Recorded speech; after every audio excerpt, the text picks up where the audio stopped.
Hello, everyone, and welcome to another episode of the Poulters Talk Sports Podcast. This is the Roots Report covering the Oakland Roots.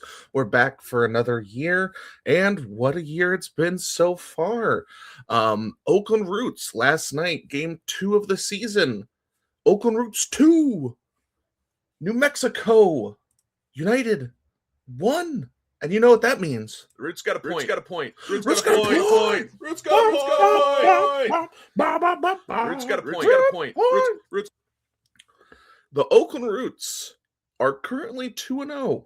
And you may be saying, that doesn't seem like a lot. Well, let me explain.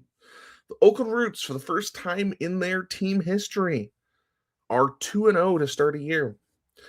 This is the first time that the Oakland Roots have ever won 2 games in the month of March, which is pretty low bar, but impressive that it's been that bad in March. But 2-1, I was there last night. I was also at Monterey Bay for the season opener last week. Sorry for no video. Make sure to, if you enjoy this content, like and subscribe as always. But let's dig deep into what was going on and a lot of the observations that we can pick from these 2 games. But specifically last night, there was about 15,000 people at the Coliseum. Absolute fantastic night.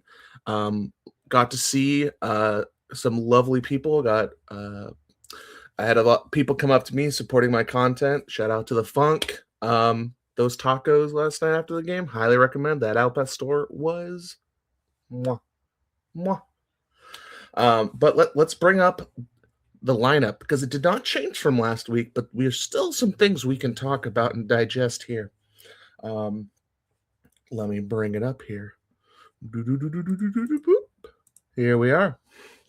So, same lineup that we had last week. Let's see here. Let's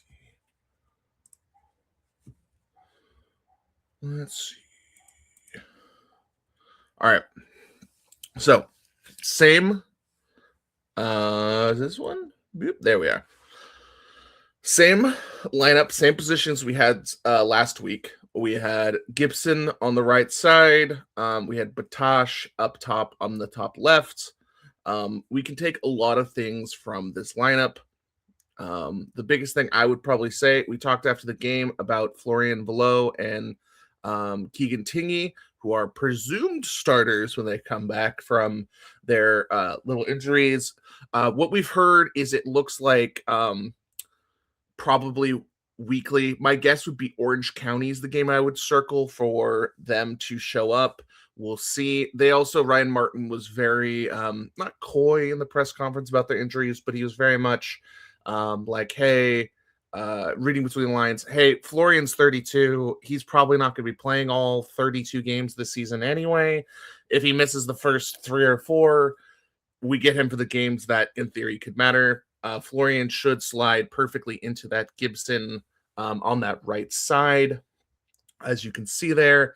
The big one for me is the only flip is Prentice and Batash I would say is flopped.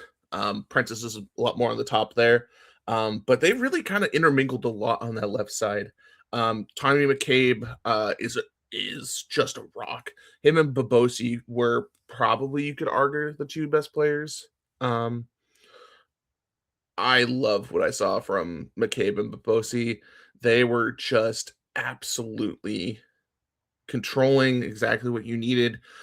These were 2 teams that both wanted to be heavy possession, but only one team's going to have possession. Like someone's going to have to adjust, and that was the Roots last night. I mean, and I'm intrigued. There's still some issues. There was a lot of opportunities, let's say, that New Mexico maybe should have taken advantage of. At least probably one goal that they probably should have had.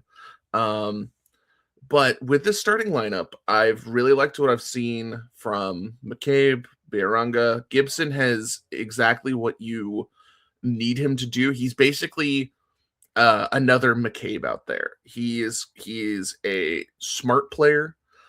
He's not the flashiest player, but he does his job really, really well, and he does it at a competent level, which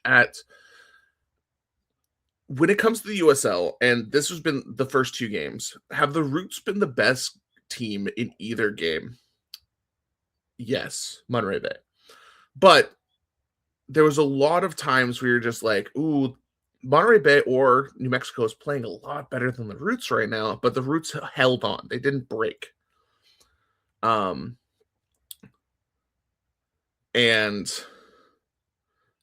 the one thing that the Roots did do is they immensely just worked their opponents.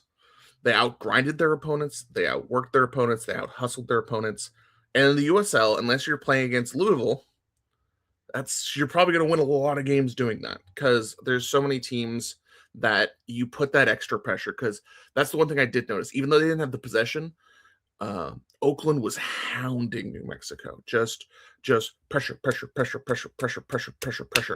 And that was so important to just disrupting what they were doing. You see it there, a lot of their passing charts for New Mexico, and they have the middle of the field is just a no-go zone.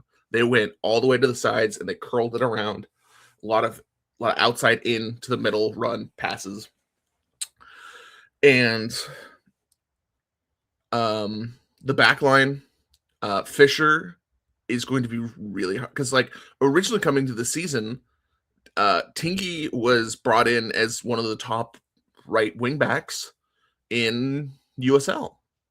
Exactly what Ryan Martin wants. Came, who was the starter for Loudon last year. And Fisher has pushed his way into you can't replace him right now. He's scored the game winner against Monterey, and he was I'll show you guys the clip of the first goal. And he's a weapon. That's what you want. Like, what were they running last year at right wing back? It's impressive that Fisher is that much better than all of them. And he could be the backup. You have 2 elite right wing backs is a luxury. But from talking from Ryan Martin, I wouldn't be surprised if Fisher or Tingy specifically, Tingy moves over maybe to the left wing back. It's not his natural. He plays usually on the right, but he's talented enough to play on the left, and he's probably better than Bravo. I was a big Bravo guy last year. I was kind of like, I liked when he played left wing back or when he played center back. He's big physical guy, and he has gotten a lot better this year. But there was definitely a lot of moments where if I was to circle well, let me get back to the other weak points. But Bravo did get burned a couple times. The one goal that New Mexico did score was him getting burned on the outside and Hackshaw having to emergency help, which opened up a lane for a pass. Boom, hits him with it, and they get the counterattack goal. But I think he's serviceable. I think compared to last year, he's a million times better. It also helps that the rest of the line is looking really, really, really nice. I loved what I saw from Edwards. He is a massive, like 6'4", 6'5" center back, and Garcia. I will try and not pronounce the C. For David Garcia. I'm white. It's probably just gonna be Garcia, but I'm gonna try. I love this backline. This backline is so good. Garcia was ready for this moment. He was ready for this time. He was ready for the step up from Spokane, I believe. He was the best defender in USL 1, and he's proving it. Edwards is MLS adjacent, like at least bench level, which for the USL is a mighty fine starter. And then we come to my Magnus Opus. Is Raphael Spiegel goalkeeper 1? And I am unfortunately able to report it's looking like Raphael Spiegel, the worst goalkeeper of last season, is the starting goalkeeper for the Oakland Roots, or at least leading the competition, and he has been confirmed he will be starting against Phoenix Rising next week. I notoriously have not been a Raphael Spiegel fan. He is a lovely individual, but as a goalkeeper, he doesn't do the things that I want a goalkeeper to do. So let me break this down a little bit.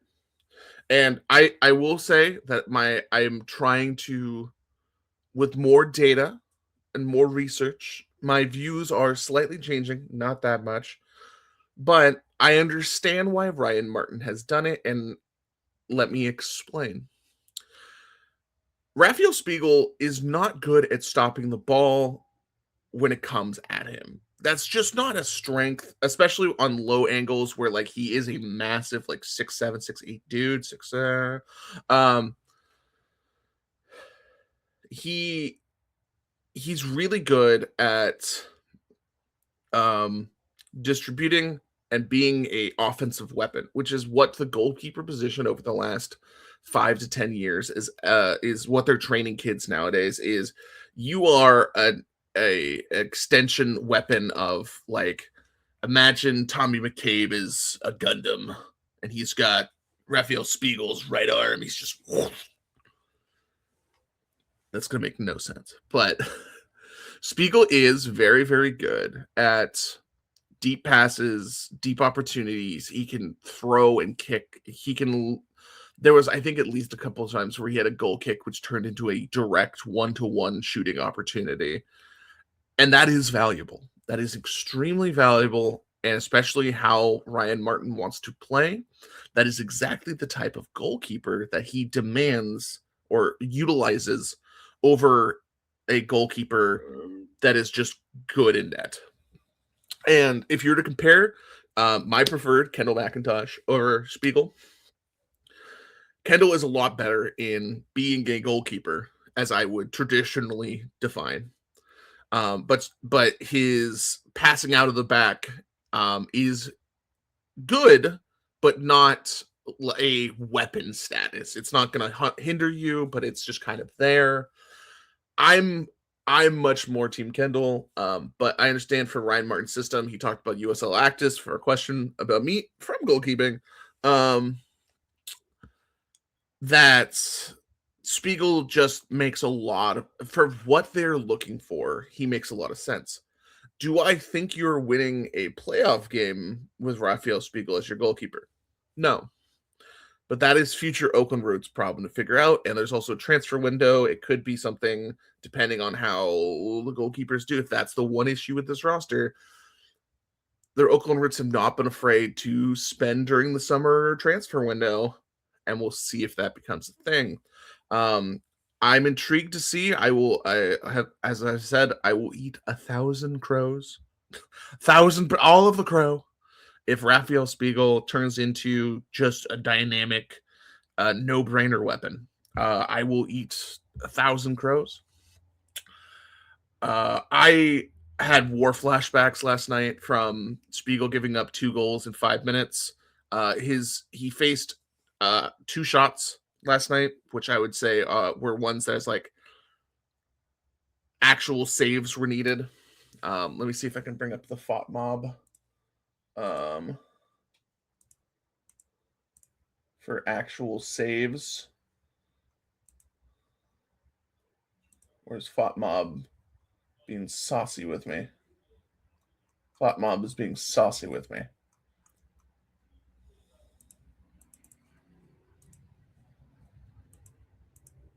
We'll deal with that later.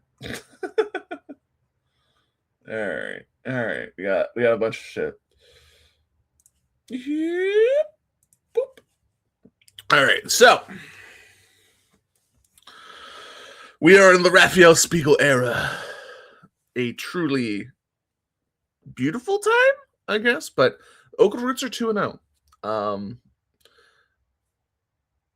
I think last year's team loses both of these games would have lost 2 games, especially the Monterey Bay game. New Mexico, the Monterey Bay does look potentially like the worst team in the West. they got absolutely rocked by El Paso, and they're playing Sacramento next week, and it's that organization, the fan base could just revolt. It's going to be rough. But the Oakland Roots are 2-0. The Oakland Roots are alone atop the table. It's a whole new world. Do I think the Oakland Roots are the best team in the West? No. Do I think that the Oakland Roots are a top 3 team in the West? No. I think they're a playoff team, and that's very, very important, especially if they get a home playoff game. Because last night with the Coliseum, Oakland, when Oakland shows up, it is a truly, truly beautiful thing. Because just the support and just everything that Oakland does, it's last night was really beautiful, especially the fireworks, seeing Ryan Martin on the field. Everyone's going crazy after the game. I saw a picture, I think it was Camden Riley was in the stands. Shout out to Camden Riley. Absolute fantastic Oakland route. But overall, a lot of good things happened. A lot of also concerning things happen. Specifically, we'll see if they count Peter Wilson's goal, or if it counts as an own goal. It's gone back and forth, and like 3 different sites are different. I don't even know right now.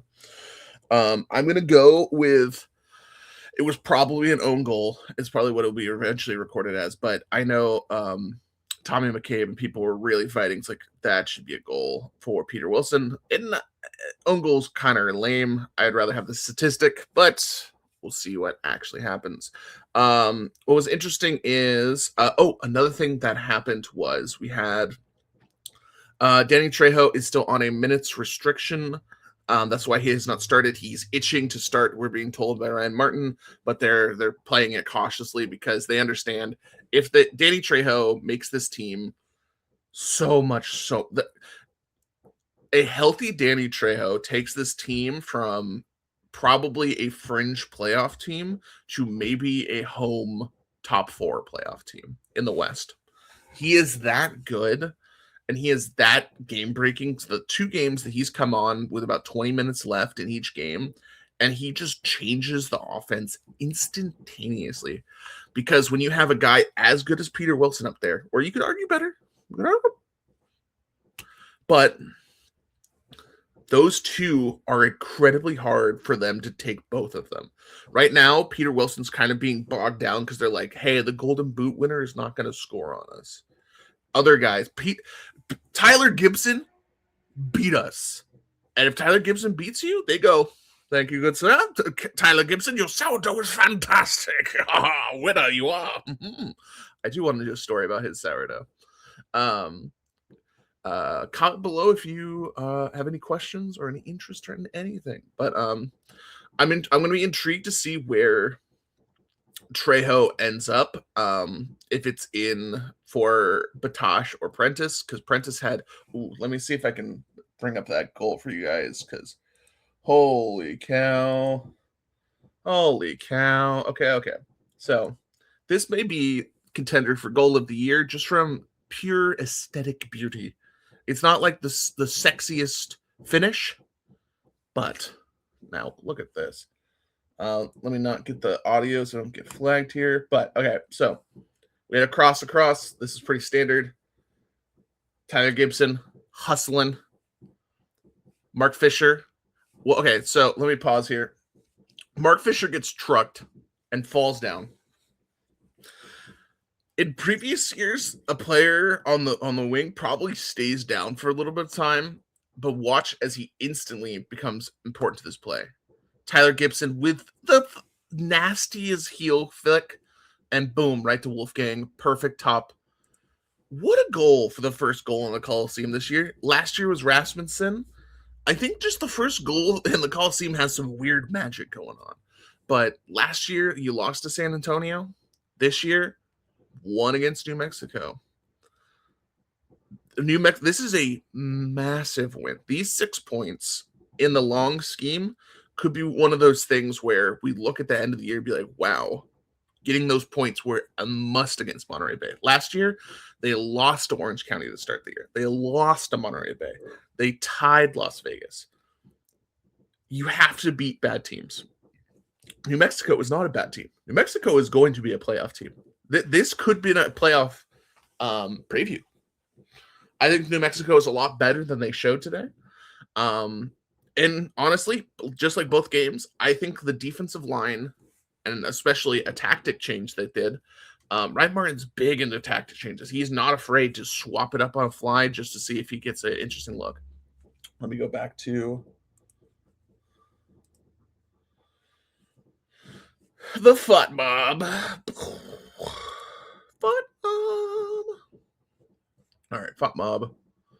So the one thing he did do is he brought in, at the same time, Danny Trejo, and he brought in Neville Hackshaw. Danny Trejo makes perfect sense. He comes in for Wolfgang Prentice. Perfect swap. We're having a good time. Fantastic. Hackshaw comes in for Gibson. And as you know, Gibson is on the right top wing. Of course, Hackshaw is not playing on the right wing. And they moved to 3 center backs and 2 wing backs for the last 20 minutes of the game. And that actually shores up a lot of Hackshaw's weaknesses. Because Hackshaw was an elite defender, and he still can be very good. Am I comfortable with him being the starter every single game? Less so nowadays. Am I fine with him being a 20-minute burst super sub defenseman? Yes, I like it. It's very good. And he was part of what the reason they gave up the goal, but that's more on Bravo than him. You can definitely tell he's lost a step. He is slow. He was always kind of slow, but he is definitely a lumbering center back. But when you have Edwards and you have Garcia. I'm white. I'm sorry. I'm trying. There's a lot to love. And also this is the second game that Jackson Keeley, Stanford grad, they've been collecting like Infinity Stones, just like Stanford grads. I think they have 4 of them. There's like, whoa, mine. Aruga.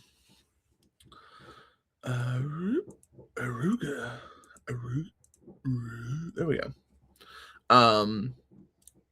Jackson Keeley, which he's kind of taking up that secondary attacker. He was actually key on the game-winning goal for Peter Wilson / own goal for New Mexico, where he had the original shot, which then got deflected off of Peter Wilson. But I also want to shout out that Jackson Keeley a little slow for my liking for a forward? Yes. But he made a defensive stop late in the game that basically saved the game, that like normal forwards aren't doing that kind of stuff, you know?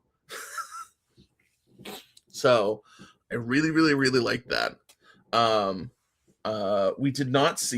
We have yet to see Ali Amasnawi, which is, I would say, slightly worrying, seeing that he had such promise last year. Could it have been that the team was so bad that he had the runway to play, even if maybe he was a little, not overmatched, but like not ready for this level yet? But he played so well last year, where it's like, maybe there also is a chance that there's just a logjam at the midfield where Babosik is being hyped up as one of the top central midfielders possibly this season. McCabe is an engine, and unless either of those guys get hurt, or if you move Ali to like the wing, kind of where as a backup to Florian Velo, because we haven't seen him yet. I'm really excited to see Florian Velo. I need to ask him about his mustache wax. It is absolutely fantastic. But the Oakland Roots have something interesting building. I'm not going to say they are the top of the West because I do not think they are. There's still a lot of mistakes, a lot of things that I'm going to put in air quotes. Good teams, because New Mexico is a good team. That is a quality. You are going to look at the end of the season, and that's going to be A+ win. But this was their first game of the season. They had lost all their goal scorers. They are still trying. This was a perfect example of stinging a team that's going to be way better down the road, and they're going to be like, "Damn, that's a good win. Good job, guys." But overall, I was really happy with the performance. Same thing with a little bit from Monterey Bay. I really love this backline. I love Edwards. I love Garcia. I do not love Spiegel, but I can evolve with the times. God, his goal was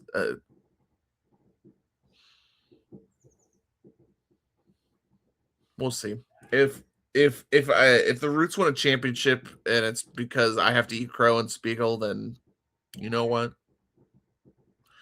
Give me the knife and fork, you know. But overall, let me see if I can bring up.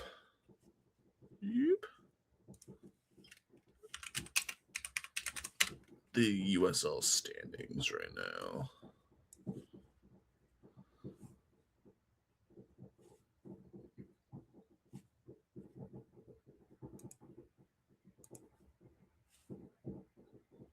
All right.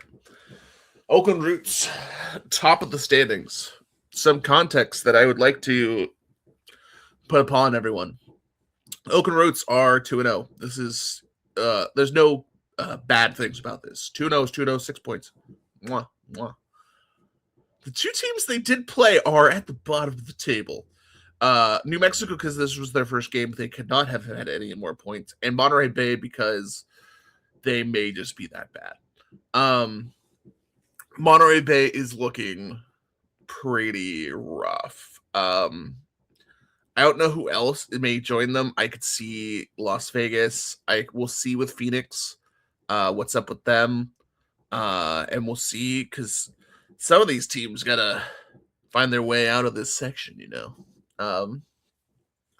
But the Oakland Roots are an intriguing team. I really like Ryan Martin's system, but I'm intrigued to see it with Tingy and Florian below. I also wanted to figure out what they're going to do with Tingy and Fisher. We also found out they're like best buds from college. They played on the same college team. They're prolific at Stanford. Fisher's really, really, really good. Tingy's supposedly even better. And I think Fisher, I originally had scheduled Fisher as just a backup right wing back. And that's just like, yeah, like that's what the sighting wasn't a big fanfare, but he's played his way into the starting lineup. Like I was talking with some people last night at the game, and it was just like, you can't take him out. Like, what does that say of, hey, you had the game-winning goal, and you had one of the prettiest assists?